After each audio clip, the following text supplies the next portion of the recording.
The Baldwin County School Superintendent weighs in on the child who brought a toy gun onto a school bus. It's a follow-up to a story we first reported last night at 9. Fox 10 News reporter Will Robinson-Smith is saying, according to Dr. Alan Lee, there isn't a uniform policy in the situations, but rather each one is taken case by case. No one may have been in any physical danger yesterday afternoon, but as Superintendent Dr. Alan Lee says, any type of gun threat should be taken very seriously. Up until the point that they knew that it was a toy gun, we expect the police to respond as though there's a real threat to our children. In that way, we don't have something happen where somebody is lackadaisical about responding to something. According to Foley Police, the initial tip they received was that there was a gun on the bus, not a toy gun.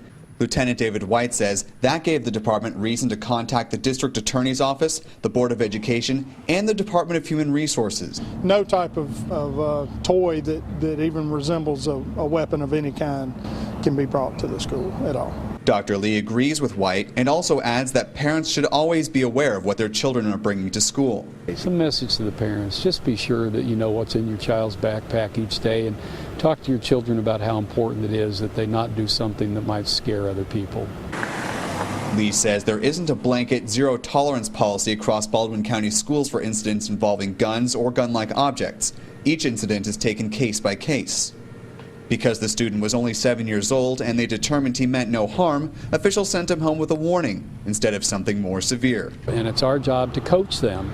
A good coach doesn't kick a child off the team because they miss a pass. They coach them, and that's what we try to do with our children. But ultimately, it's up to the students to take these life lessons to heart. In Foley, Will Robinson-Smith, Fox 10 News.